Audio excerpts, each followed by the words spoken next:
Alors on a la joie d'être réunis pour cette dernière soirée de formation qui se terminera, j'ai reçu un SMS par un faux barbecue, parce qu'en fait on n'a pas le droit de faire de barbecue ici, donc ce sera un barbecue tiré du sac. Et donc en fait ce soir, pour ceux qui ont déjà assisté ou pour ceux qui n'ont pas assisté aux précédentes conférences, ce soir on va regarder un peu, considérer différents éléments qui sont comme l'aboutissement de toute notre réflexion qu'on a essayé de développer depuis le début de l'année sur la question de l'art et la prudence. Alors, je crois qu'il y en a un ou l'autre qui n'ont pas pu suivre les précédentes conférences, donc un petit mot. L'ambition de ce cycle de conférences, c'était de réfléchir sur les deux grandes dimensions de notre vie pratique, qui est la dimension artistique au sens très large du terme, qui inclut la technique, le travail, l'artisanat, les beaux-arts, etc. Donc cette dimension ce qu'on appelle le faire, le facere, et puis une autre grande dimension de notre vie pratique, qui est celle de l'agir moral, qui est au-delà même de la question de la vertu, qui est la conquête de notre bonheur et de notre bien humain, de notre bien personnel, qui reste ensuite à découvrir pour chacun. Donc, et l'idée, c'était de réfléchir sur les différences et les spécificités entre chacune de ces deux activités, qui sont distinguées en philosophie, mais dans notre vie quotidienne, elles sont toujours présentes. Quand vous êtes au travail, vous avez en même temps une activité de réalisation et en même temps une intention qui porte ce travail. Mais la philosophie aime distinguer les choses pour mieux les saisir. Et aujourd'hui, c'était ça qui était un petit peu mon intention pour le coup dans ce cycle de conférences, c'était d'essayer de voir tous les lieux de confusion. Il y aura également les lieux de coopération à voir. Je ne pense pas qu'on aura le temps de le voir, mais de regarder les lieux de confusion entre ces deux activités, je pense que ça aide énormément dans notre vie pratique pour le discernement de quantité de questions et on essaiera de voir combien facilement on peut confondre ces deux activités. Et il y a bien des façons de les confondre. On peut aussi bien conduire notre vie morale de manière artistique, ça c'est très fréquent aujourd'hui. La place qu'on donne aujourd'hui à la liberté, la conception qu'on a de la liberté, sous-entend clairement une vision artistique de la liberté. La liberté telle qu'on la conçoit habituellement est en réalité la liberté que l'artiste expérimente dans la réalisation de son œuvre. Alors, j'en dirai peut-être un mot tout à l'heure. Et à l'inverse, c'est moins fréquent, mais ça peut tout de même arriver, on peut moraliser l'activité artistique. Alors on verra ce que ça veut dire. Donc, je vais commencer je vais vous présenter successivement différents points, différentes grandes différences, et ensuite voir comment ces différences peuvent induire des confusions. Alors, la première grande différence qui est source de confusion, et qui est source de confusion fréquente et qui, je pense, est importante pour votre activité de bénévole, c'est que l'activité artistique, je rappelle pour ceux qui n'ont pas été trop présents, l'activité artistique, c'est vraiment le sens large. Tout travail, toute production de quelque chose, d'une œuvre, par une activité, c'est ce que j'appelle l'activité artistique. Ce n'est donc pas seulement les beaux-arts. Donc l'activité artistique, elle est mesurée par un résultat. C'est ce que j'ai essayé de montrer la deuxième conférence. Elle est mesurée par une efficacité. Le travail demande une efficacité et demande un résultat qu'on peut ensuite mesurer. Et ce qui mesure l'activité artistique, c'est bien le résultat final. Les critiques d'art, qui ne sont pas toujours aimés par les artistes, j'en avais dit un mot, ils jugent le résultat et ils regardent qu'est-ce qui a été fait. Tandis que l'activité morale, c'est pas pareil. Elle est d'abord mesurée par l'intention qui l'habite. C'est pour ça qu'elle est plus difficile à mesurer et à juger, et on ne peut jamais complètement la mesurer de l'extérieur, parce qu'elle est commandée par une intention. On avait vu ça la dernière fois. Or, mesurer une activité par le résultat pur, visible, tangible, et mesurer une activité par son intention, ce n'est pas du tout la même chose. Et donc, si je commence par le domaine artistique, et la production... Je vous le disais donc, on la juge sur le résultat, c'est-à-dire la qualité de l'œuvre, et l'efficacité, c'est aussi le temps que vous avez mis pour le faire, surtout dans la vie professionnelle. Si vous mettez 6 mois pour faire un projet qu'on peut faire en 2 mois, il y a un problème. Vous savez, où les personnes dans la vie professionnelle, on leur demande 50 fois les choses avant que ça arrive. Parce qu'elles ont du mal à s'y mettre, ou elles s'organisent mal. Enfin, il y a quantité de raisons qui peuvent exister. Puis on peut soi-même avoir cette tendance-là. Donc on se fait des pense-bêtes, des post-it, des plans, mais ça ne marche jamais complètement en fait. On a beau essayer dans tous les sens, on n'y arrive pas. Mais voilà, on mesure sur l'efficacité la qualité de l'œuvre produite. Vous voyez, dans l'art, c'est pas seulement une activité velléitaire. Vous voyez, on ne peut pas se contenter de la bonne intention de la personne qui a fait quelque chose. L'artiste, c'est quelqu'un qui produit. Et même si je produis avec si j'ai une très très bonne intention, mais que je ne produis rien, eh bien, il manque quelque chose à mon activité. La bonne intention, elle ne suffit pas à faire un bon artiste. Et l'artiste au sens large du terme. L'artiste, c'est quelqu'un qui produit. Si vous avez dans votre entourage un ami qui vous dit qu'il a des velléités d'artiste mais qui ne fait jamais rien, ce n'est pas un artiste. Il a peut-être des dispositions artistiques, peut-être, à voir, mais ça ne suffit pas à faire de lui un artiste, parce que l'artiste, c'est quelqu'un qui se colle au travail à un moment ou à un autre, et qui à un moment peut vous montrer ce qu'il a fait. Et si vous ne pouvez jamais rien voir, eh bien, s'il y a quelque chose dans son activité qui n'est pas abouti. Et on le voit, il y a des lieux où c'est cuisant. Vous savez, la cuisine, quand on vous sert un dîner, ça a été fait avec amour, on va vous dire. Ouais. J'ai mis tout mon amour pour faire ce plat, sauf que c'est infect. Et moi, je ne me nourris pas d'amour à table. Je me nourris d'un plat avec une sauce qui est peut-être ratée, qui est collante, des pâtes qui collent, du riz qui vous prenez... Moi, je travaille dans un centre avec des étudiants. De temps en temps, comme on fait des grandes quantités, le riz, il faut soit servir d'un coup le plat, ou vous voyez, la cuillère emporte tout le plat, quoi, en fait. Donc, mais comme on a beaucoup de charité et tout... Voilà, plus ou moins selon les repas, mais voilà. Donc, et le résultat, je suis très heureux que tu aies mis tout ton amour pour faire ce dîner, mais ça ne va pas suffire. On va appeler SOS Pizza ou je ne sais pas quoi, parce que c'est pas... Voilà, la cuisine et quantité d'arts artisanaux, on voit bien que la bonne intention, ça ne suffit pas. Il y a un réalisme, c'est ça que je veux montrer en fait. Dans l'activité artistique, il y a un réalisme du travail et de l'œuvre produite. Et c'est pour ça que l'activité, elle est mesurée par l'œuvre, parce que c'est sa finalité, tout simplement. Et c'est pour ça qu'on juge un travail au résultat. Et sans résultat, si l'œuvre est ratée, l'intention ne compense pas. En tout cas, elle ne compense pas. Du strict point de vue artistique, ça ne suffit pas. Et de même, on voit bien que la bonne intention, même d'y mettre tout son cœur, toute sa générosité, c'est pas ça qui vous donne la compétence artistique. Et ce qu'on a appelé l'art, l'habitus d'art, qui est cette compétence que l'artiste acquiert dans son activité, eh bien, c'est pas le cœur qui suffit. La compétence, ça se développe par l'expérience, par le travail, en recommençant et en recommençant, et par l'expérience. Ça s'acquiert comme ça. Et il ne suffit pas d'avoir une bonne intention un peu gélatineuse pour que l'œuvre soit réussie. Et c'est important parce que parfois, on peut avoir une vision un peu faussement compassionnelle ou un peu faussement spirituelle du travail, où on va vouloir, au nom de la charité, au nom d'un regard sur les bonnes intentions, bien minimiser la qualité du résultat. Et on va dire c'est pas grave parce que tu as fait de ton mieux, mais au fond le résultat ça compte pas tant que ça. Et désolé, du strict point de vue artistique, ce qui compte c'est le résultat. Et c'est pas le cœur avec lequel j'ai fait l'activité. Alors dire ensuite c'est pas grave, tu as fait de ton mieux, c'est vrai dans certaines situations. Pour celui qui apprend, pour l'enfant. Un enfant, on ne juge pas d'abord le résultat, on va d'abord juger la bonne intention.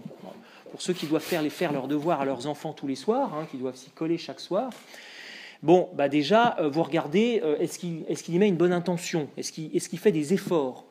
De même, l'apprenti, il a le droit à l'échec, ça fait partie de son devenir d'apprenti. La première chose qui est importante pour un apprenti, comme pour un enfant, c'est la bonne intention, c'est sa bonne volonté. Ça, c'est vrai pour celui qui apprend. Mais je dirais ensuite pour celui qui a acquis la compétence, parce que vous jugez, c'est le résultat. Et il ne faut pas tomber trop facilement dans cette vision un peu compassionnelle que je vous disais, où finalement on relativise les fruits du travail, parce que ce qui compte, c'est l'intention du cœur. Eh bien, non, ça ne supprime pas la nécessité d'acquérir un habitus, d'acquérir une excellence dans ce qu'on fait. C'est très bien d'avoir de bonnes intentions, c'est nécessaire, je n'oppose pas les deux. mais je montre que la qualité propre du travail, ce n'est pas la bonne intention, c'est le résultat. Et donc, qui demande l'acquisition d'un habitus d'art, ce que j'avais appelé, ce qu'on appellerait aujourd'hui le métier, l'acquisition d'un métier, d'un savoir-faire, d'une certaine excellence du point de vue professionnel. Et rien ne remplace ça au niveau professionnel. Et dans la vie professionnelle, vous vous appuyez sur qui? Sur les gens qui ont une bonne intention, mais qui ne sont pas très compétents, ou des gens qui ont une réelle compétence, mais qui peuvent peut-être paraître un peu froids, un peu durs, mais qui ont un vrai jugement dans l'aspect professionnel, dans l'aspect artistique. Ben, vous appuyez sur ceux qui ont une vraie compétence, hein, parce que c'est ça qui fait tenir la boutique. Hein. Donc, ça c'est vraiment très très important, hein, de conserver ce réalisme du travail et de ne pas relativiser au nom de bons sentiments. Hein. Il ne faut vraiment pas confondre le domaine du sentiment et le domaine de l'activité artistique. Hein, parce que sinon on détériore quelque chose, y compris dans l'homme. C'est pour ça, et ça je l'ai répété à plusieurs reprises, c'est pour ça que le travail est une activité extrêmement éducative. Parce que justement, elle maintient ce réalisme fondamental. C'est pour ça qu'il est important chez un enfant, chez un adolescent, puis pour soi-même si on est passé un peu à côté quand on était jeune, hein, eh bien, c'est important d'acquérir ce réalisme et cette exigence dans le travail. Parce que on ne peut pas mentir là-dedans. Les bonnes intentions, ça permet parfois de mentir. Parce que, voilà, on y a mis sa générosité, mais le résultat n'est pas très présent, et du coup, bon, c'est pas grave. Mais non, dans le travail, il y a une confrontation à la matière. Et vous ne pouvez pas mentir dans cette confrontation à la matière. Il y a l'exigence de cet effort de produire un résultat et d'aller jusqu'au bout. Hein, ça, c'est très éducatif aussi. Un résultat qui sera mesuré par d'autres. Dans le travail, après, le fruit de votre travail, les autres peuvent le regarder, les autres peuvent le critiquer. Et ça, en général, d'ailleurs, ils sont très forts. Hein. On est tous très forts pour critiquer le travail des autres. Hein. Après, on n'aime pas bien qu'on critique le nôtre, mais pour critiquer celui du voisin, en général, on a de fortes compétences pour ça. C'est pas difficile. Mais néanmoins, il y a quelque chose de juste. C'est mis sur la place publique. Si c'est une œuvre qui est au service de l'entreprise, au service de la communauté, il est normal que les personnes puissent la juger en fonction de son utilité. Est-ce que ça sert à quelque chose ou ça sert à rien, en fait? Vous avez parfois des institutions qui produisent pendant 6 mois des usines à gaz et le résultat, c'est la montagne qui accouche d'une souris. Puis on se demande, mais qu'est-ce qu'ils ont fait tous ces gens-là à se réunir 4 fois par semaine pendant 6 mois? Mais enfin, c'est ça le résultat. Ça... Bon, il y a un jugement qui est porté. Et puis de même, la matière sur laquelle on travaille, soit une matière vraiment physique ou une matière un peu virtuelle, ça ne pardonne pas. C'est-à-dire qu'on ne peut pas faire n'importe quoi, n'importe comment dans le travail. Il y a ce réalisme fondamental de la matière et de l'œuvre qu'on peut juger. Et on ne peut pas mentir. Hein. Ça se voit tout de suite, un travail qui a été bâclé, un travail qui n'a pas été fait. Vous savez, moi, il m'arrive de lire parfois des mémoires. Hein. C'est un peu la période en ce moment, en fin d'année, ou des travaux d'étudiants. Bon, vous voyez tout de suite l'étudiant qui a fait le copier-coller sur Wikipédia, et ça se voit tout de suite, parce que tout d'un coup, l'étudiant qui écrit, qui ne sait pas du tout écrire, tout d'un coup, il a des formulations qui ne ressemblent pas à son style habituel. Hein. Et moi, j'ai même vu un étudiant il y a 3 ans, alors ça, c'est carrément de la bêtise, il avait oublié de changer la police. Vous voyez, donc, il y avait la police de Wikipédia, il y avait la police de, je sais pas quoi, Doctissimo, la police, enfin, voilà, et même pas, alors bon, ça s'appelle, voilà, bref, vous avez compris, hein. D'ailleurs, mais là, il a dû le refaire, hein, mais voilà. Ça, on ne peut pas mentir sur le fruit du travail, ça se voit.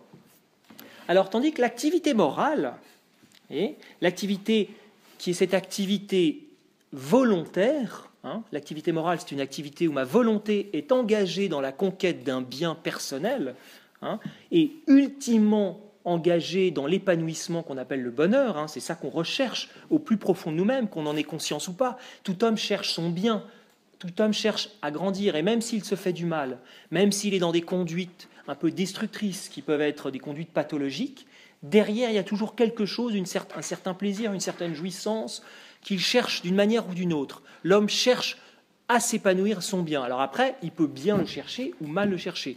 Ça, c'est le choix et l'orientation de sa vie et les moyens qu'il choisit. Et néanmoins, l'activité volontaire qui tend vers son bien, vers sa finalité la plus ultime, c'est ce qu'on appelle l'activité morale. Eh bien, l'activité morale, elle n'est pas d'abord mesurée par son résultat, par son efficacité immédiate. Vous ne jugez pas la qualité morale de quelqu'un uniquement par ses réussites humaines. Et ça, c'est extrêmement important. Alors évidemment, vous êtes directement confronté à ça par les personnes que vous rencontrez, puisque ce sont des personnes blessées par la vie, on a déjà eu l'occasion de l'évoquer à plusieurs fois, mais qui, du point de vue du résultat de leur vie, on peut carrément parler d'échec ou de vie détruite. Mais ça ne suffit pas pour juger l'intention profonde de leur cœur. Et il sera intéressant ensuite de porter un regard qui n'est plus seulement philosophique, mais on pourrait même porter un jugement, un regard chrétien de foi. Alors là, on n'est plus au niveau philosophique. Mais vous voyez ça dans les évangiles. Manifestement, ceux qui sont moralement les plus intègres en apparence ne sont pas forcément les préférés du Christ. C'est bizarre, il dit même des choses qui sont totalement scandaleuses pour les personnes de l'époque, c'est-à-dire que les prostituées et les pécheurs entreront avant vous au royaume des cieux. Il dit ça aux pharisiens qui sont les professionnels de la règle morale, c'est des champions, toute catégorie de la vertu morale, qui apparemment, mais leur intention, quelle est-elle? Tombeau blanchi. Tombeau blanchi. C'est tombeau blanchi, c'est pas sépulcre vivant. C'est joli à l'extérieur, c'est plein de putréfaction à l'intérieur. En plus, nous on a perdu un peu ce sens des rites de purification, mais vous pouvez imaginer ce que ça peut représenter pour un juif de l'époque de se faire traiter de cadavre en voie de décomposition. Ce sont des jugements extrêmement forts que donne le Christ. Vous voyez, manifestement, c'est pas le résultat. Avec la prostituée, le résultat de sa vie. Si vous prenez ça du strict point de vue de la forme morale, c'est pas très glorieux, c'est pas très glorieux. Néanmoins, quelle est l'intention de son cœur? Alors, c'est pas parce que, après, il faut pas systématiser, c'est pas parce que vous êtes prostitué qu'après, votre intention est nécessairement rectifiée non plus, c'est pas ça que je veux dire, c'est pas, évidemment, vous avez bien compris, Mais, vous voyez, on ne juge pas uniquement au résultat. Et ça, c'est très important parce qu'aujourd'hui, on juge les personnes, bien souvent, sur leur succès, sur leur réussite sociale. La réussite sociale, c'est un peu le domaine du faire. C'est un peu le domaine de ce qui se voit. Alors il a une belle voiture, il a une belle maison, il a une belle réussite sociale. Tant mieux pour lui, c'est pas la question. Mais on juge sur ce qui est visible. Et ce qui est visible, c'est le domaine un peu du faire. Mais dans l'intérieur, du point de vue du cœur, comment on juge ça, et du point de vue moral? Or, l'activité morale, elle est premièrement, elle se qualifie premièrement par l'orientation profonde de votre volonté, de notre volonté, c'est-à-dire vers tel ou tel bien qui est une véritable fin pour notre vie humaine. C'est la qualité de l'amour qui habite notre cœur dans la conquête de notre bien humain. Donc, un bien qui mobilise d'abord notre être intérieur, avant les résultats extérieurs. C'est ce qu'on appelle une intention. Je vous ai parlé, c'est l'intention. C'est pas simplement votre sincérité du moment qui me dit « Tiens, je vais m'inscrire à la salle de sport, ça va me faire du bien. » Et puis après 3 semaines plus tard, c'est terminé. Ça, c'est des sincérités successives. Mais l'intention, c'est beaucoup plus profond. C'est votre volonté, votre cœur profond qui se noue en direction de tel bien que vous voulez conquérir et qui est capable d'orienter toute votre vie. Alors, l'intention, il y a différents niveaux. Vous avez des intentions qui portent sur des biens intermédiaires. Par exemple, participer à des soirées de formation Magdalena, vous engager dans une association, c'est de l'ordre, ça touche quelque chose de votre fin, mais en même temps, c'est aussi un moyen. Il y a une intention, vous y tenez, vous êtes plutôt fidèle, bravo. C'est pas évident dans la vie parisienne d'être fidèle comme ça à des conférences qui se suivent. Et ce sont des intentions, mais l'intention la plus profonde de votre cœur, quelle est-elle ? Quel est le bien, le secret de votre cœur qui noue votre vie intérieure? L'amour d'une personne, votre foi, votre famille, votre engagement le plus personnel qui est source d'un certain épanouissement, d'un certain bonheur. C'est ça l'intention. Et c'est ça qui qualifie votre vie morale. Or ça, ça ne se mesure pas de la même façon que l'œuvre. Vous voyez, on ne peut pas mettre un petit coup de son pour voir... le spectrogramme de votre intention morale, pas possible. Ça se mesure pas l'intention morale. C'est pas quantitatif, c'est spirituel. Donc ça se mesure pas. C'est pas de la même façon. Et pourtant, c'est ce qui qualifie d'abord votre vie morale. Ce qu'il y a de premier dans votre vie morale, c'est pas d'abord les résultats immédiats. C'est même pas d'abord l'incarnation de votre vie morale. Même si après votre vie morale peut se corrompre en des velléités. pour ça qu'on dit n'aimez pas de parole, mais en acte et en vérité. C'est la parole de Saint Jean. Ce qui est aussi, bien sûr, l'amour doit s'incarner. Mais fondamentalement, la première rectification de votre vie morale, c'est pas simplement de vous activer et de faire des choses. C'est une rectification intérieure. Quelle est votre intention profonde et qui vous rectifie? C'est ça votre rectification et c'est ça qui mesure votre vie morale. Et si vous n'avez pas d'intention intérieure qui vous noue, d'une certaine façon, et on en a tous une, enfin, pas forcément, mais quand même un peu, après, vous pouvez beaucoup vous agiter, faire plein de choses, mais pas être noué suffisamment. Il manque quelque chose à votre vie morale intérieure. Et la dimension ensuite de réalisation extérieure est bien sûr importante. Il ne faut pas séparer l'intention de l'exécution ensuite. Parce qu'une intention qui ne se concrétise jamais, elle finit par se corrompre. Puis ça peut devenir une velléité. L'intention n'est pas une velléité, elle vous noue très profondément. Et elle résiste aux assauts, aux obstacles, aux difficultés. Voilà, c'est quelque chose qu'on ne peut pas se départir comme ça d'une intention qui est vraiment nouée dans notre vie. On peut parfois l'oublier un peu parce qu'on est pris par quantité de choses secondes, mais en réalité, elle demeure présente. Et on le voit par exemple, vous voyez, dans l'amour. L'amour, c'est d'abord un acte intérieur. Il se suffit à lui-même. Et ensuite, il demande de s'incarner dans des gestes. Mais d'abord, l'amour, c'est d'abord un acte intérieur qui nous unit intentionnellement à l'autre. Après, il faut que ça se manifeste de l'extérieur. Parce que si vous dites à votre conjoint « je t'aime », mais purement dans l'intention intérieurement, mais tu veux bien faire la vaisselle toute la semaine et toute l'année et toute la vie, ça ne dérange pas, puis la vaisselle, le ménage, le tout, enfin tout, puis t'occuper de tout. Mais voilà, non, ça demande de s'incarner dans des activités, mais c'est d'abord une rectification intérieure. Parce qu'à l'inverse, vous pouvez être parfaitement... tout faire, être irréprochable du point de vue extérieur, mais mort du point de vue intérieur. Alors, on ne tient pas longtemps en général, mais c'est quand même possible. Vous voyez, une apparence extérieure qui semble apparemment... il est irréprochable, ce garçon, ou cette fille, mais intérieurement, voilà, c'est pas tellement noué, en fait. Et donc, c'est pour ça que l'activité morale, elle se juge par rapport à l'intention d'abord, qui est un attachement vers ma fin. Et c'est ça qui donne le sens aux actes extérieurs. Un acte extérieur qui n'est pas porté par une intention en vue d'une fin, c'est un acte qui n'a pas pleinement toute sa vitalité, qui n'a pas pleinement tout son sens. Et c'est un peu un acte un peu automatique. Et c'est pour ça d'ailleurs qu'on ne peut pas véritablement juger de la vie morale d'une personne, parce que vous n'avez pas accès aux intentions profondes du cœur de l'autre. Personne ne peut juger ça. Et soi-même, on n'est sans doute pas capable de le juger totalement. Et donc, vous voyez, c'est cette parole biblique, seul Dieu sonde les reins et les cœurs. Et nous, on ne peut pas sonder les reins et les cœurs. Vous ne pouvez pas juger complètement l'intention de quelqu'un. Il y a des actes extérieurement qui peuvent vous scandaliser, mais vous n'en avez pas toute l'intelligence. Ça ne veut pas dire que parfois il faut pas faire des recadrages dans l'éducation. Parfois c'est nécessaire parce que on voit bien quand même qu'il y a qui s'est pas beaucoup engagé. Je ne dis pas c'est pas du domaine de l'innommable.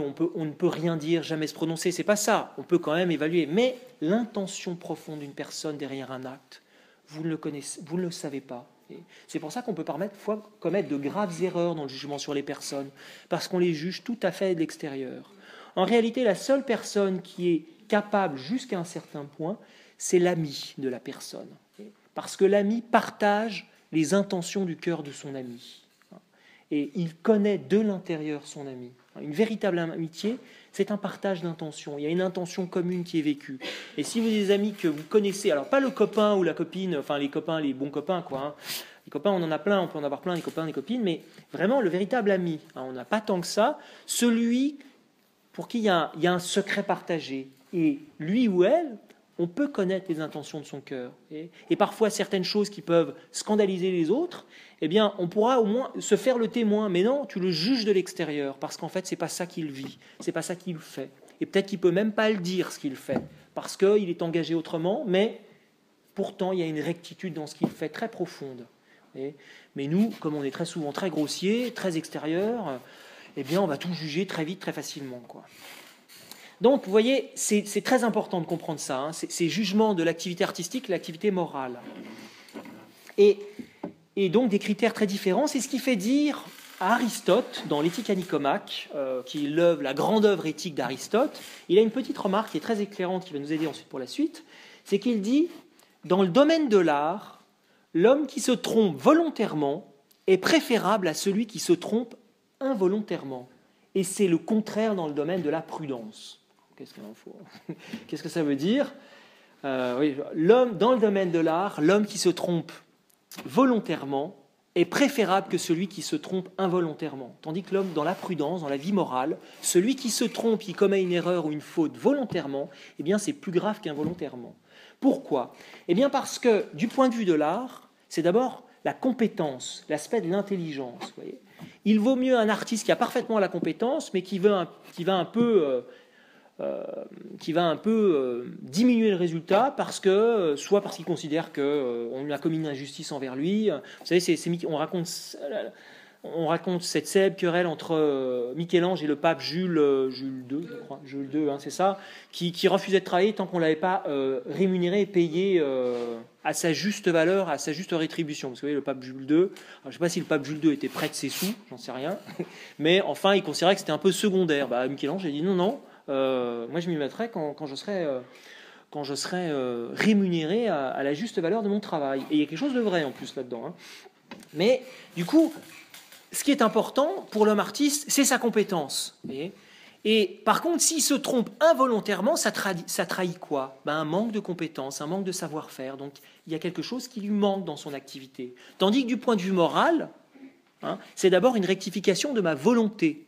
Donc se tromper involontairement, c'est parce qu'on n'a pas été, on a manqué de prudence, on n'a pas été attentif aux circonstances, où on s'est laissé prendre, voilà.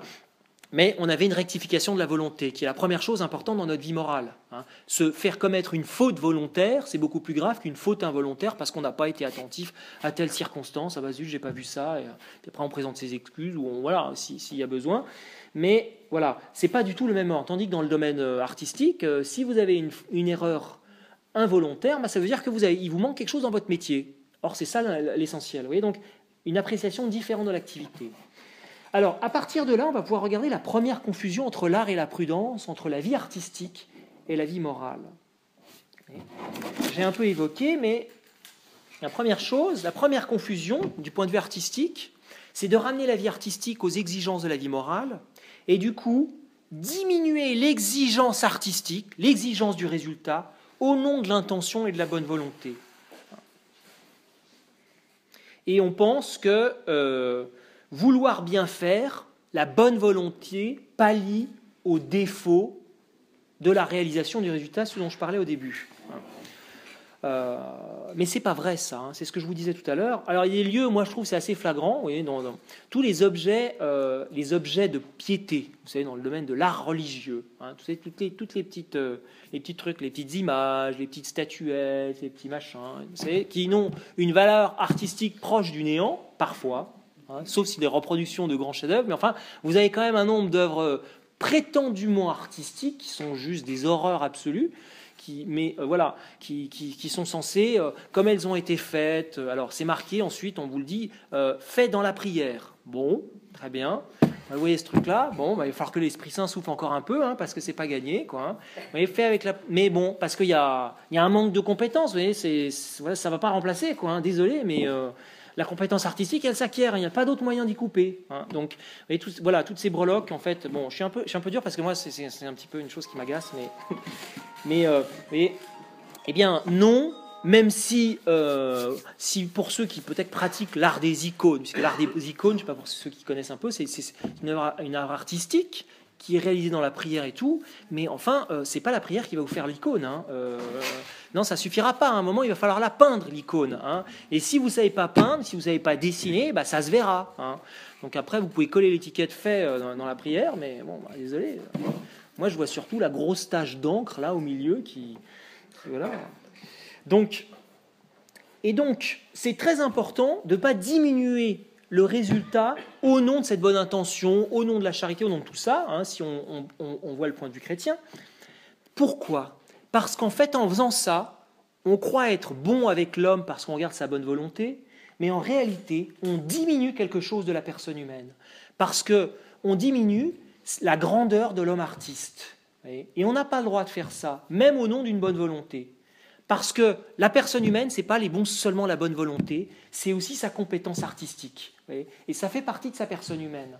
Et si je diminue ça, en fait, c'est l'homme que je diminue. Je considère que la dimension artistique de l'homme n'est pas si importante que ça. C'est une faute qu'on met contre l'homme. Et on doit se révolter parfois contre ça. C'est quelque chose, on abîme l'homme, on ne lui rend pas service en faisant ça. Même on veut y mettre du cœur, mais c'est un sentimentalisme mal placé. Parce que ça fait partie de la gloire de l'homme d'être capable de produire des chefs-d'œuvre et d'acquérir un savoir-faire artisanal extraordinaire, d'être capable de faire un chef-d'œuvre dans le domaine artistique, dans la musique, la peinture. Et face au chef-d'œuvre, on ne va pas dire c'est pas grave, tu aurais pu faire moins bien. Non, heureusement qu'il y a des gens qui sont allés jusqu'au bout de l'activité artistique, et avec tout l'acharnement au travail que ça demande. Et l'autre confusion, au sens inverse, c'est de juger, ce que je vous disais, l'activité morale exclusivement sur sa réussite. Et donc, du coup, de juger la vie morale d'un homme comme on jugerait une œuvre artistique, c'est-à-dire sur le résultat extérieur. Et donc, autrement dit, ça veut dire, d'un côté, on va moraliser l'art, c'est-à-dire moraliser l'art, c'est-à-dire que l'intention va prendre le pas sur le domaine de la réalisation. On peut même voir certaines formes de moralisation de l'art où l'art n'a de raison d'être que dans la mesure où il est au service de l'édification morale de l'individu. C'est-à-dire que l'art, il est là pour faire grandir dans la vertu.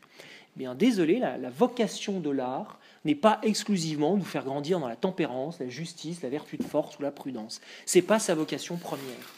Et ce n'est pas seulement un but éducatif de construire l'intégrité morale de l'homme. Il a une vocation qui touche l'aspect ultime de l'homme, la sagesse, l'aspect de la personne en ce qu'elle a de plus grand, et il est plus que ça. Et on peut avoir tendance, dans certaines formes d'éducation, moi j'ai déjà vu ça, où finalement l'art n'a de raison d'être que quand il permet de faire grandir moralement l'enfant ou le jeune. Non, il doit éveiller son esprit dans une sensibilité à l'égard du monde, de l'œuvre qui est au-delà de l'aspect purement moral.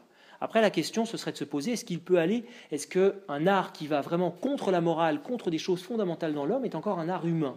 Et est-ce que, je vous en ai peut-être donné cet exemple-là, mais il y a je ne me souviens plus du nom, mais un groupe d'artistes japonais qui ont comme passe-temps artistique de dévorer des fœtus. Vous voyez, c'est une activité, c'est assez extrême, vous voyez, dans une espèce de transgression absolue pour exprimer quelque chose du point de vue artistique. Alors, fœtus animaux, puis à un moment, je crois que ça passe carrément au fœtus humain, quoi. Enfin, des abominations, quoi. Enfin, des choses abjectes. Vous voyez, on va vraiment dans la déchéance complète. Est-ce que ça, c'est encore un art humain? Bon, ça serait une question intéressante à juger, le rapport entre art et morale sous ce point de vue-là, mais je ne dévoile pas plus. Et l'inverse, c'est de faire notre vie morale une œuvre. Vous voyez, imaginez un projet artistique. Notre vie doit ressembler à cet idéal-là. Et puis, ensuite, on va essayer de l'appliquer dans la vie concrète. Sauf que parfois, vous avez des éléments tragiques dans la vie des personnes qui font que leur idéal de vie, il ne sera pas réalisable parce qu'il a subi un grave accident et qu'il est handicapé à vie, etc., etc. Est-ce que ça veut dire que sa vie humaine est terminée? Si vous considérez que la vie humaine est une œuvre d'art en fonction d'un projet, effectivement, le projet ne va pas pouvoir être réalisé. Mais sinon, il y a peut-être autre chose dans l'ordre de l'intention et du développement de l'amour. Ça, c'était le premier point, entre résultat et intention. La deuxième chose, la deuxième grande confusion, c'est dans la recherche des moyens. Aussi bien dans l'activité artistique que dans l'activité morale, il y a une recherche des moyens. Dans l'activité artistique, quand vous avez un projet, après vous allez vous demander comment je vais le réaliser, comment je vais faire. Puis vous cherchez des moyens. Ça peut être telle technique dont j'ai besoin, tel outil, etc. Et dans le domaine moral, j'ai telle fin, telle relation d'amitié que je veux vivre et tout, il faut l'incarner par des moyens, etc. Donc il y a dans les deux cas une place qui est donnée aux moyens.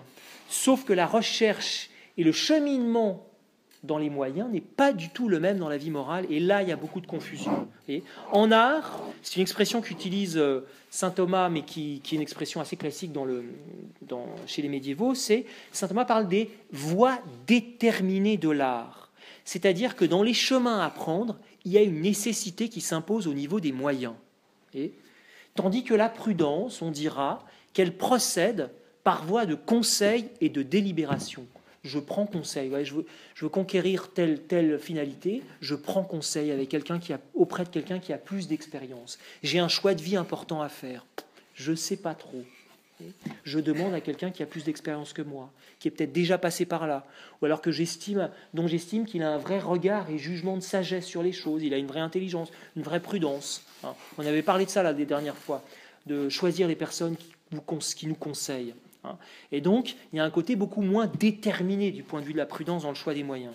Tandis que dans l'art, eh bien, il y a des moyens qui s'imposent, il y a des moyens qui sont nécessaires. Alors, il y a un lieu où ça se voit particulièrement, c'est sans doute dans le domaine de l'artisanat. L'artisanat, vous ne pouvez pas faire n'importe quoi. On a eu la chance d'aller voir avec nos étudiants, il y a quelque temps, un atelier de tailleur de pierre. C'est pas très loin de Brignoles.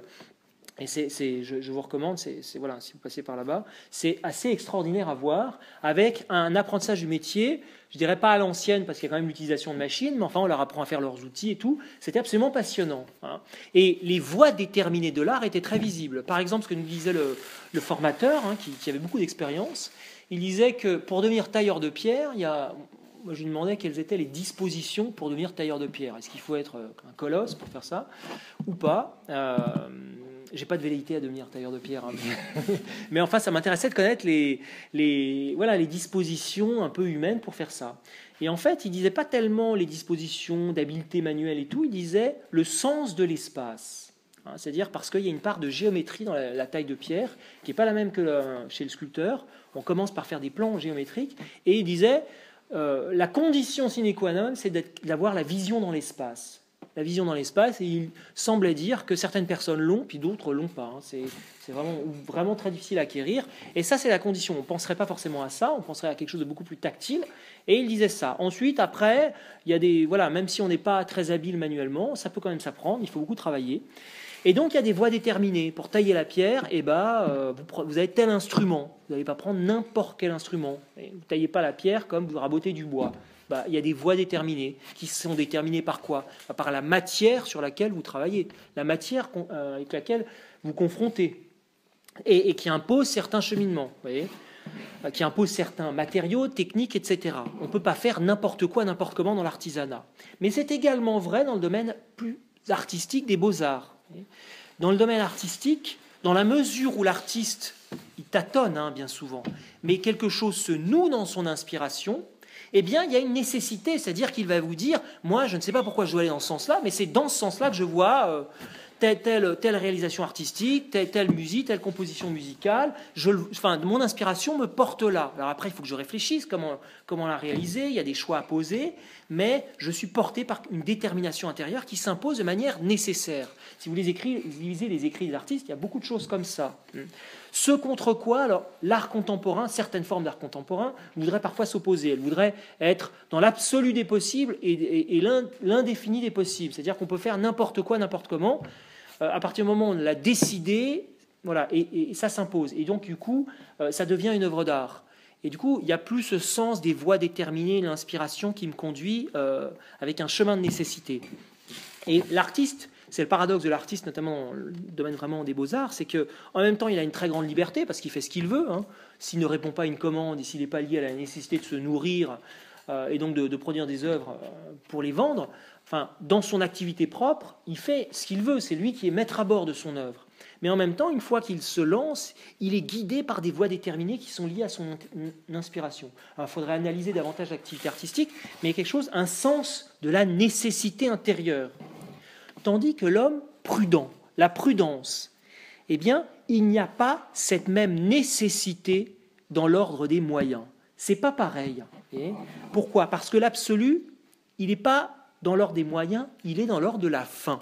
Et les moyens pour l'atteindre, ils s'imposent plus ou moins, il y en a qui sont plus ou moins importants, mais ils sont toujours un peu relatif. C'est pour ça que même si on échoue quelque part, dans la conquête de notre finalité la plus profonde, eh ben, il y a peut-être d'autres façons à inventer, d'autres chemins à trouver pour y arriver quand même. Du point de vue artistique, c'est les voies déterminées. Du point de vue de la prudence, il y a une inadéquation entre les moyens et la fin qu'on poursuit. Donc à partir de là, eh bien, il n'y a jamais de moyen parfaitement adéquat. Il n'y a pas le moyen, si c'est pas ça, si je loupe, c'est terminé. Alors parfois, certaines choses qui peuvent s'imposer. Voilà. Si je veux faire telle profession, il faut passer par tel concours. Si je ne l'ai pas, bon, bah. Mais comment est-ce que tu vas faire pour continuer à vivre ce qui est cher à ton cœur d'une autre façon? Si vraiment le concours est inaccessible, comment tu vas faire pour le vivre autrement? Et ta fin profonde, elle est au-delà de cet aspect purement matériel. Comment tu vas faire pour le vivre autrement? Et l'homme prudent, du coup, est inventif.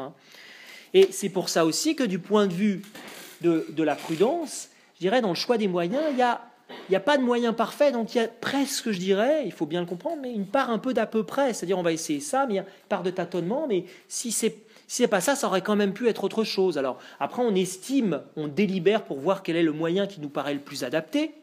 Mais bon, après, si ça ne marche pas, on en trouvera un autre. On avait vu ça la dernière fois sur la prudence. Et l'homme prudent, du coup, il agit en fonction des circonstances, sans chercher à faire l'œuvre parfaite, à trouver le moyen parfait, mais il essaye, dans telle circonstance, de faire celui qui sera le plus efficace, le plus adapté à lui, le plus adapté à la situation, et ça pourra être autre chose dans une autre situation. Donc, ce n'est pas quelqu'un de rigide, l'homme prudent. Il a au contraire une grande souplesse, parce que, je dirais, sa rigidité à lui, sa détermination à lui, c'est la finalité profonde qu'il poursuit. Ça, il ne lâchera pas. Les moyens, c'est contingent, il y a une part qui ne dépend pas de moi, il y a une part qui dépend de la société, peut-être même aussi de certaines conditions de ma vie, ou telle fragilité que je porte, il va falloir faire avec. Donc voilà, il a en même temps un grand réalisme. Il ne rêve pas du moyen absolu, et si ça ne marche pas, tant pis, il va désespérer toute sa vie. Non, il va essayer autre chose, parce que l'absolu n'est pas dans le moyen, il est dans la fin.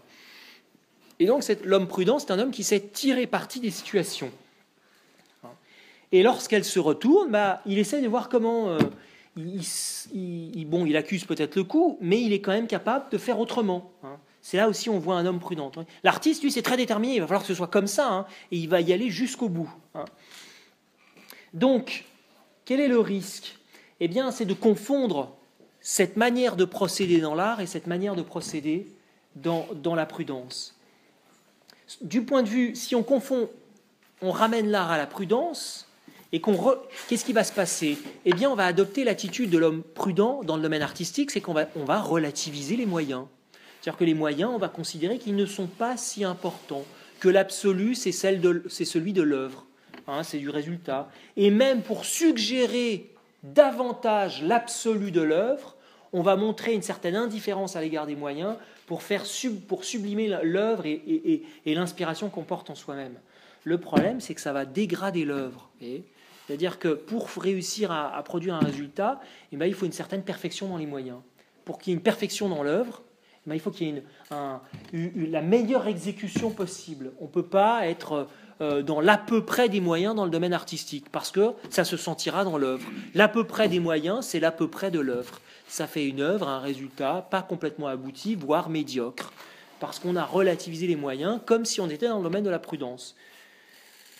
Et alors qu'un chef-d'œuvre dans le domaine artistique, il est extrêmement déterminé, y compris dans les moyens et dans la rectitude dans les moyens. L'artiste, il ne se permet pas de l'à peu près. Il travaille avec acharnement. Alors après, si on sait dans le domaine de la vie professionnelle, il y a des contraintes extérieures, le temps pour rendre tel projet, etc. Donc on fait le mieux possible avec le temps qu'on a.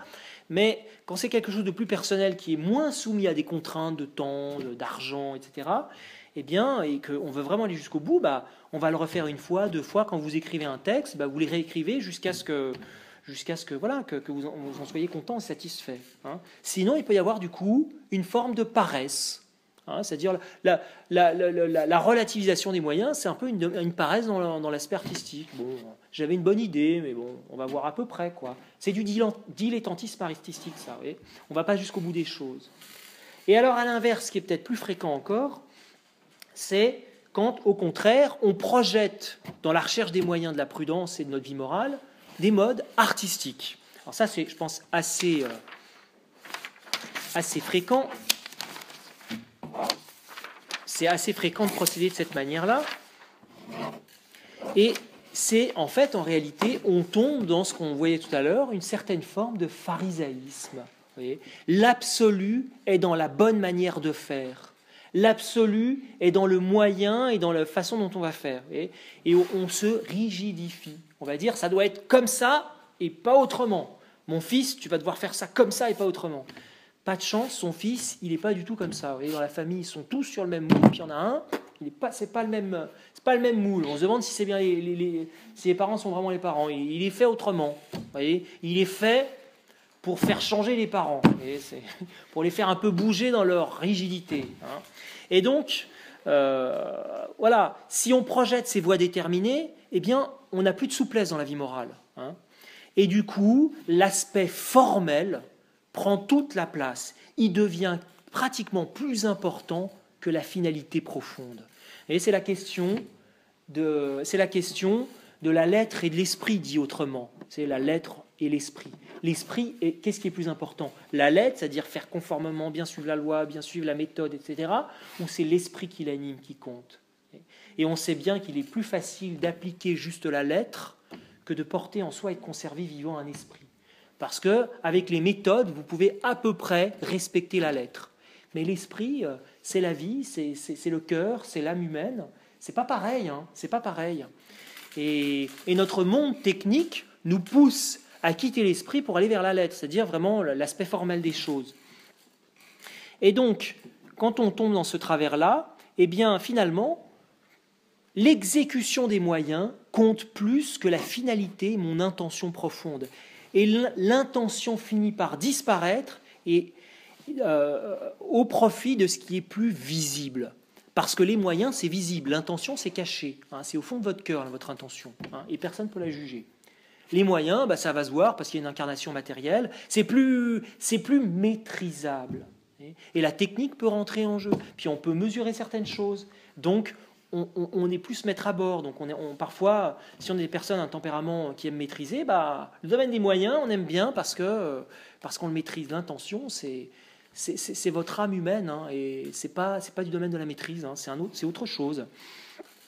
Et donc notre activité, par cette espèce de formalisme, ce poids des moyens, cette perte de l'intention, eh bien, il va y avoir une matérialisation de notre vie. Vous voyez, tout d'un coup, on va s'apercevoir que on trouve que on est content d'être dans les moyens, puis au bout d'un moment, on n'est plus très content d'être dans les moyens, parce que finalement, ça prend beaucoup de poids, beaucoup de place, ça devient lourd.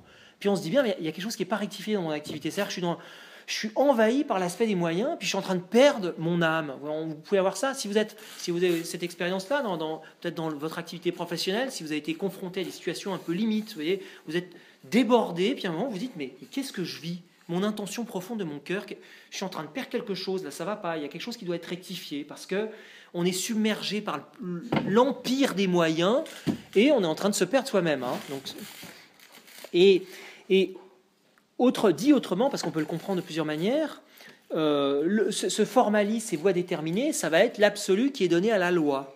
Vous voyez, la loi morale, la loi extérieure, qui est plus important que la recherche d'intention profonde, ou l'exécution matérielle. Et on tombe dans ce qu'on appelle un formalisme moral, où la forme dans les moyens compte plus que ce qui est porté au fond du cœur de la personne. Ça, c'est une forme de matérialisation des choses. Et je dirais, alors là, vous voyez, moi c'est une remarque que je fais parfois à des tempéraments qui sont, par exemple, on voit ça au niveau religieux, dans les passions religieuses, vous voyez, les passions religieuses dans les formes de traditionnalisme religieux. Eh bien, vous voyez qu'il y a un formalisme qui est très très fort. Et alors ils n'aiment pas trop qu'on leur dise ça, les personnes qui sont... C'est qu'au fond, c'est très artistique en fait. L'intégriste religieux, si on le pousse jusqu'au bout, en fait, il est extrêmement artiste. Pourquoi ?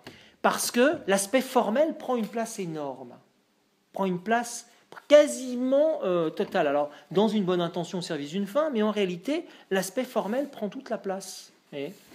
Alors, en général, ils n'aiment pas trop qu'on dise ça, parce que l'artiste, pour quelqu'un qui est très, très, qui est très versé là-dedans, c'est quelqu'un qui se livre à sa fantaisie, c'est exactement l'inverse. Mais en réalité, non, il y a quelque chose de commun, parce qu'il y a une sensibilité à la forme extrêmement développée qui en fait relève de l'art en fait. Vous voyez, c'est l'art. Alors après, je suis pas en train de, il faudrait développer toutes ces questions-là parce que je fais juste une petite remarque en passant. Hein. Il y a plein de choses qui peuvent l'expliquer et aussi le justifier sous certains aspects aussi. Hein. Mais je trouve intéressant de voir ça. Autrement dit, hein, dans cette recherche des moyens, ces voies déterminées qu'on applique à la prudence, au fond, le comment prend toute la place sur le pourquoi. Hein, le comment envahit tout et la rectitude dans le comment prend plus de place. Et finalement, on tue la prudence. Parce que je ne sais pas si vous vous souvenez, la dernière fois, on a vu que la prudence, elle rectifiait d'abord notre sens de la finalité et pas seulement l'ordre des moyens, même s'il y a les deux à tenir. Alors, il y a un troisième point, c'est troisième autre confusion, hein, si je continue, c'est que l'art et la prudence ne rectifient pas tout à fait la même chose dans notre action. Dans le domaine artistique, l'art rectifie d'abord notre jugement pratique et notre rectification de notre jugement d'intelligence dans la réalisation. Un homme de métier, c'est d'abord quelqu'un qui voit comment il faut faire les choses, qui sait le réaliser, mais qui a un discernement, un jugement sur la juste façon de réaliser l'œuvre. C'est le premier signe d'un habitus d'art, du métier. C'est ça que vous allez lui demander, puis vous avez l'impression qu'il voit toujours comment il faut faire. La prudence, elle rectifie notre volonté.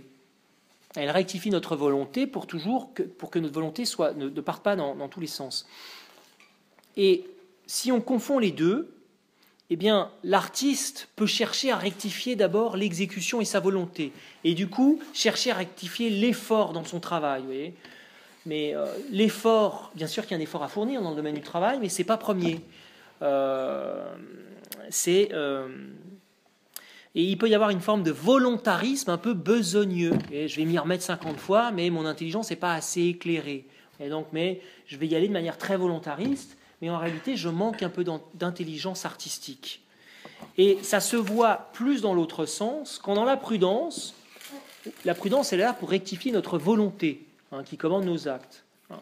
Et on veut rectifier avant tout le jugement comme dans l'art. Et comment on va se voir ? C'est l'homme qui délibère indéfiniment. L'homme qui délibère indéfiniment, c'est-à-dire que comme il ne veut pas se tromper, il va confondre le domaine artistique qui est une rectification du jugement, puis la prudence, c'est une rectification de mes actes concrets, de ma volonté. Ce n'est pas seulement lors du jugement. Et donc, il veut avoir la parfaite délibération. Vous voyez, un côté esthétique qui s'introduit. Puis il y a une espèce d'un peu d'orgueil. Vous voyez, je vais montrer à la face du monde que j'ai un vrai discernement prudentiel. Et je vais délibérer, puis je vais analyser les pour, le contre indéfiniment, et je n'agis jamais. Sauf que, je ne sais pas si vous vous souvenez de ce qu'on avait vu la fois dernière, mais on avait dit, la prudence, ultimement, elle ne rectifie pas seulement ma délibération, c'est bien d'avoir une bonne délibération pour savoir ce qu'il faut faire, pour ne pas se tromper, mais elle rectifie le passage à l'acte, ce qu'on appelle l'imperium. C'est-à-dire qu'à un moment, la prudence, elle me pousse à agir. Un homme qui délibère indéfiniment, par scrupule, parce qu'il veut analyser, découper les cheveux en quatre et tout, puis tout, bon, tu vas y aller ou pas ? Il faut agir au bout d'un moment. Et la prudence, elle vous pousse à agir. Elle vous pousse à l'imperium. Et donc, il y a une forme d'intellectualisme qui peut avoir un côté extrêmement noble, parce que c'est une espèce d'affinement indéfini dans les moyens, puis une espèce de subtilité. Vous êtes impressionné par la capacité de délibération, mais quand vous regardez la personne dans ses actes, elle n'agit pas. Et donc, vous dites, ça serait bien que tu délibères un peu moins et que tu t'y mettes, quoi. Même si c'est un peu moins esthétique, un peu moins joli à voir, au moins tu vas faire quelque chose, quoi. Alors, ça c'est une confusion. Je m'aperçois que le temps passe, donc je ne vais pas pouvoir tout voir, mais je vais essayer.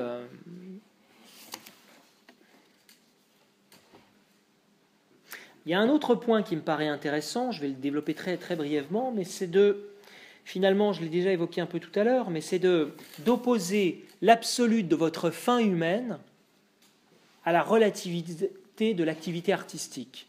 Parce que si vous ne regardez plus que l'absolu de votre fin humaine, vous pouvez être tenté de vous dire que finalement, tous les résultats extérieurs ont finalement pas tant d'importance. Tout à l'heure, je vous ai dit que l'activité morale était rectifiée par l'intention. hein, et que c'est ça qui lui donne sa qualité. Ce n'est pas seulement le résultat. Mais on peut pousser ça à l'extrême et se dire, mais finalement, qu'est-ce que c'est que tel résultat dans l'ordre du travail, au vu de ma béatitude éternelle, au vu de l'importance de ma finalité, de la spiritualité de ma vie. Et au fond, on finit par ne plus vraiment agir nulle part, parce qu'au fond, enfin, oui, si on pousse ça dans l'ordre du domaine de la foi, qu'est-ce que c'est au regard de la vie éternelle que la réalisation de ce petit projet que m'a demandé mon responsable? Bon, c'est pas si grave, hein, si bon... C'est vrai que quand je serai dans la vision béatifique, est-ce qu'on s'en souviendra encore? Pas sûr. Est-ce qu'il viendra vraiment me taper sur l'épaule et me dire « Hey, tu me l'as toujours pas rendu ton projet ?» Sans doute pas. Bon, c'est pas, on peut relativiser, oui, par rapport à mon bonheur personnel, de l'épanouissement de ma vie, dans mes relations d'amitié, d'amour, etc. Est-ce que c'est vraiment important tout ça? C'est assez secondaire finalement. Et vous dégradez l'activité artistique en la relativisant. C'est pas facile de tenir la vie artistique et la vie morale, hein, parce qu'il y en a facilement une qui peut prendre le pas sur l'autre. Hein. C'est pas facile de garder cette rectitude morale et cette rectitude dans l'art, et pas de se dire bon, ma vie morale est très développée, l'activité artistique, bon, de conserver cette rectitude. Ou au contraire, de conserver la rectitude morale et pas seulement verser dans l'aspect artistique. Et je vais terminer par là, hein, parce qu'on va finir l'heure. Mais il y a une grande séduction aussi, hein, c'est la séduction de la vie de l'artiste, hein, de la pure vie artistique. Hein. Il y a une séduction très grande, hein, parce que l'artiste, il a quelque chose de très séduisant. Il a apparemment une liberté que les autres n'ont pas. Et un peu son côté peut-être, je dirais, un peu bohème. Et il ne s'embarrasse pas trop de choses de la vie quotidienne, mais en même temps, sa vie, quelle taille elle a quand même. Puis vous êtes dans le quotidien et tout, où on est là-dedans, puis on se dit, mais finalement, pourquoi je m'agace, je m'embête avec tout ça? Alors que sa vie, il semble manier des choses si grandes et avoir une telle liberté intérieure. Hein. Et c'est la question de la liberté artistique. Hein. Parce que l'artiste, il a une liberté très grande. Parce que c'est lui qui choisit ce qu'il va faire. Alors, il peut ensuite avoir des contraintes économiques, il doit manger comme tout le monde, etc.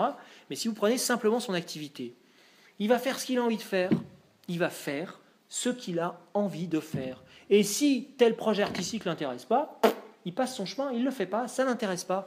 Il va faire uniquement ce que lui dicte son cœur et son inspiration et sa sincérité artistique. Il y a quelque chose d'extrêmement séduisant et qu'on peut envier, hein, cette liberté. Il suit son chemin, il suit sa route et voilà. Et il ne semble pas avoir d'autre absolu que ce que lui dicte son inspiration à tel moment. Et donc il a apparemment une très grande liberté, parce que l'artiste, il expérimente une liberté, cette capacité de faire ou de ne pas faire l'œuvre. Et la seule personne qui décidera, c'est lui. Et personne ne pourra le décider à sa place. Tandis que l'homme prudent, il découvre une finalité qui a un caractère de nécessité. Votre intention, elle vous pousse vers une fin il faut l'avoir découvert, hein, chacun découvre sa finalité personnelle, mais il a une finalité qu'il découvre, et quand il l'a découvert, ce bien qui le conduit vers son bonheur, eh bien, il y a un caractère de nécessité quand même, hein, et cette fin, elle s'impose, et par moments, il pourra en avoir assez. Vous pouvez voir ça dans la vie familiale. Si je découvre que ma finalité est dans ma vie de famille, bah, peut-être que par moment, j'aimerais bien faire comme l'artiste, quoi, hein, prendre un peu quelques mois de vacances, puis revenir quand les enfants auront passé la crise d'ado, par exemple. Vous voyez, là, ou alors telle période avec voilà, c'est un peu lourd, c'est bon. Voilà, j'aimerais bien avoir cette liberté de l'artiste pour m'abstraire un peu de ma finalité, parce que c'est quand même sympathique d'avoir un peu ce côté-là qui. Et du coup, l'homme prudent, il a cette finalité qui impose un poids dans sa vie. Hein, et il peut envier la dimension purement artistique, même si je pense qu'en réalité, même l'artiste a une finalité, on n'est jamais que artiste, mais il peut y avoir une tendance à ne vouloir vivre que sous ce registre-là. Même si, et je l'ai évoqué à plusieurs reprises, l'activité artistique, je pense, ne peut jamais finaliser complètement le cœur d'un homme. Je vous avais cité cette parole de Matisse qui disait qu'il aurait aimé vivre comme un moine, enfermé dans sa cellule, à peindre toute la journée. C'est vrai qu'il y a une telle exigence du métier, surtout à ce niveau-là de l'art, qu'on peut avoir envie de ne faire que ça. Mais néanmoins, je ne pense pas que ça puisse finaliser complètement la personne humaine. Parce que l'amour dont je suis capable ne s'exprime pas pleinement. Il y a un amour dans le cœur de l'artiste, l'amour de son œuvre, l'amour de sa réalisation. Mais il y a quelque chose dans sa capacité à aimer qui ne se réalisera jamais complètement, qui ne se réalise que dans l'amour personnel pour une autre personne, qui se vit de différentes manières. Ce n'est pas forcément le lien conjugal, mais dans le don à quelqu'un, dans une amitié, dans une relation personnelle. En réalité, bien souvent, il l'a aussi. Mais, vous voyez, l'art, pour l'art, je pense, ne finalise pas le cœur de l'homme. Et l'esprit humain ne peut pas se contenter de ça. Mais maintenant, l'artiste, il a une générosité très grande. Parce quand il est dans son travail, il paraît très donné à son art. Vous voyez, il paraît extrêmement impliqué, il ne faut pas le déranger. Si vous rentrez dans l'atelier de l'artiste quand il travaille, ou quand il est l'écrivain, quand il a écrit quelque chose, il va vous envoyer promener, parce que ce n'est pas le moment, je travaille. Il y a un absolu. Et donc, il peut paraître très donné. Puis, il peut avoir des moments de grand dilettantisme, parce que là, il n'est pas saisi par un projet, donc, voilà. Il n'est pas porté par quelque chose. Et donc, avoir une liberté extrêmement séduisante. Et tous les risques de confusion entre le domaine de la liberté artistique et de la liberté de l'homme moral qui a découvert sa fin et qui est porté. Alors il y aurait quand même beaucoup d'autres choses à voir, et ce qu'il faudrait voir ensuite, je le cite en passant, ce serait ensuite de voir mais quelles sont les coopérations entre la prudence et l'art. Parce que là je vous ai montré les confusions, parce que c'est des choses qui sont très visibles, qu'on peut bien voir dans nos vies facilement, peut-être que ça résonne de telle ou telle façon chez vous. Mais ensuite, il faudrait voir les lieux de coopération. Mais voilà, ça fait déjà une bonne heure qu'on a passé ensemble. Donc écoutez, moi je vous remercie en tout cas beaucoup déjà de votre fidélité, parce qu'il y en a beaucoup qui sont venus de manière très fidèle, et je sais que c'est pas simple, je sais que c'est pas facile quand on est très pris, surtout en Île-de-France, où il faut déjà faire les transports, etc.